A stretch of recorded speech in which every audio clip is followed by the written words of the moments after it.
Welcome to Pep Talks, a patient experience podcast where we share stories of promise, our culture of connection and care.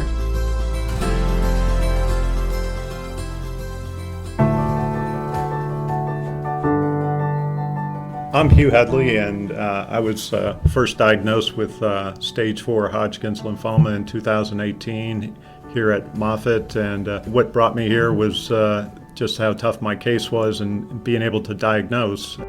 In 2009, I was diagnosed with multiple sclerosis, and I had been on 2 different medications during that time. And as I come to find out, it's possible I had the Hodgkin's lymphoma growing for maybe 6 to 9 years before I even found it, because the anti-inflammatory medication I had for MS was slowing the growth of the Hodgkin's lymphoma so much that it was just a crawl for years.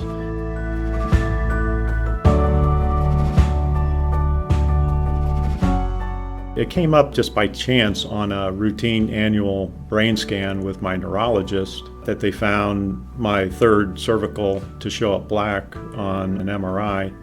I eventually ended up here at Moffitt so they could do some more biopsies, and I was finally diagnosed October of 2018 with the Hodgkin lymphoma stage 4.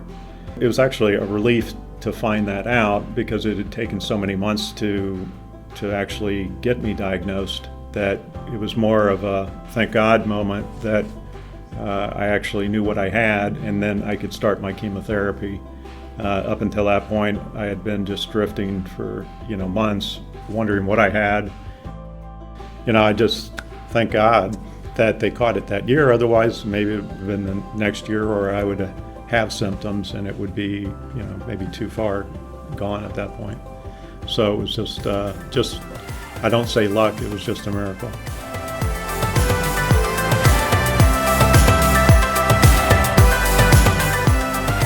A cancer diagnosis and its treatment can be an overwhelming experience for any person. Hugh's experience is no exception. As team members, every day we have the opportunity to make a positive impact on people like Hugh and his family through our kindness, care, positive attitude, and encouragement. This is the essence of delivering on the promise, our culture of connection and care. You just never know how a smile or a kindness can greatly impact someone's life. You're about to hear Hugh share with us how at many places along his cancer journey, people kept showing up in this way, helping him feel supported and empowered. You'll also hear from Stuart Richards, one of our team members, with whom Hugh had an especially strong connection.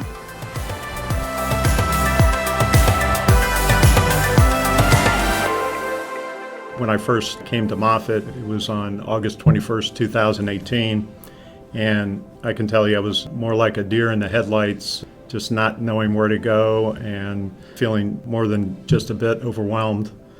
I first went to the information desk inside the Gold Valet, and I met a tall, kind gentleman named Stuart, and he had a big, warm smile, and he took the patience and the time to help me find all the locations that I would go to that day. And, as I think back now, he didn't know much about me or all the anxiety and the stress that he was able to relieve from me that day and make me feel like someone like family.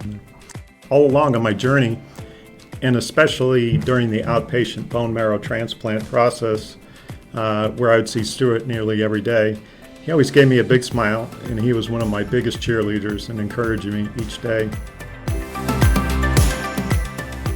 I approach every interaction with an understanding that it is stressful to be here at Moffitt, but just being able to be there and kind of being a solid force and a kind force to, help people in any way that they need.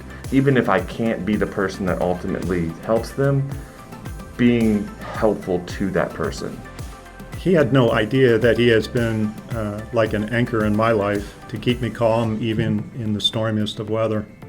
I mean, what a difference Stuart has made in my life, being a helpful, smiling person. And when I think of Moffitt, I first think of Stuart and his big, warm smile.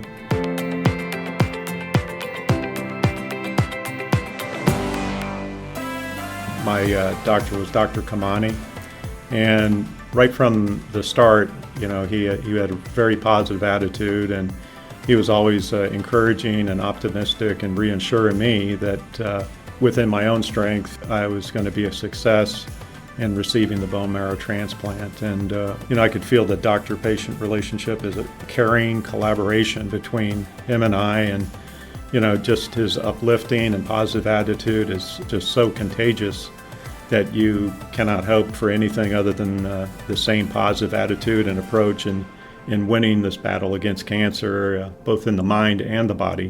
What I'm saying is true for the entire BMT clinic, because they're all like my extended family, caring about me, and I know it, and I love them for it. Every step along the way, handing me from one person to the next, it was more like people that recognized me as part of their own family. I felt treated like I was family and not just a number. It was just something that was very encouraging to me to see how encouraging they were for me. So back in, I'd say, September and October of 2019, before I actually went into the BMT program, I'd be able to go down to the cafeteria, and a lot of the times I would check out, and the cashier was named Tracy, and we struck up a conversation and just found out she had such a positive and happy attitude for working at Moffitt, and she came to tell me she was already working there for 20 years. It just shows the dedication people have that work here, that just love this environment, and they know they make a difference, and I do.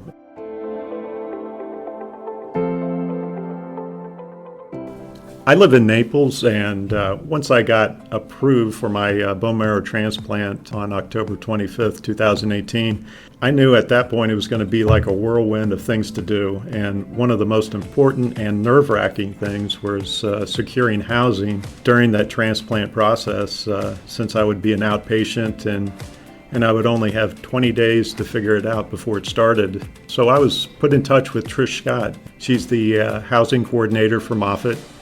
And I can tell you she went above and beyond anything I could have ever expected in providing me so many options and then helping me secure a specially clean room for BMT patients at a local hotel. She was like an angel sent from above. Trish Scott is one of those hidden heroes of Moffitt in taking complete ownership of my housing problem and helping me just take so many burdens and worries off of me on this journey. I feel that she put me and my caregiver first. Every morning during my outpatient bone marrow transplant, I would have to be at the BMT clinic at 7 a.m. And every morning there would be John working their early shift for the Gold Valet, lining up cars as they came in. And John was just like an air traffic controller, because as you came in, he was just excellent in directing traffic, giving us our valet ticket. And my sister, Tammy, who was my caregiver, would always enthusiastically thank John for how courteous he was in making such a positive start of our day. And he really made a big difference in both her and my attitude every morning. In June of 2020, amid the height of the COVID-19 pandemic, I really started feeling lonely and depressed, and I live alone and was going through maintenance chemotherapy at that point for the bone marrow transplant, and felt very much cut off from the world as I was depending on my family and neighbors for everything. I found out about Moffitt offering the Tuesdays general patient support group through Zoom that was facilitated by oncology social worker Christine Healy. In the center of it all was how Christine would always talk about building one's own toolbox of coping tools for mental and physical health. I wouldn't be here today speaking without Christine's dedication and impact in my life. Hugh has a message for you about the small things you can do that create a big impact on patients.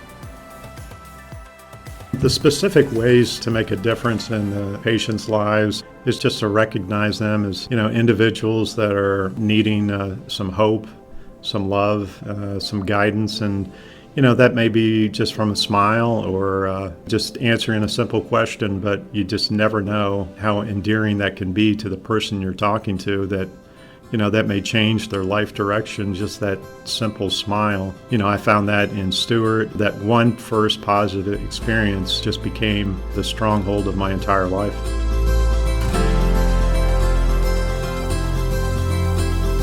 Thanks so much for listening. We hope you'll join us for our next episode of Pep Talks. Until then, keep living the promise.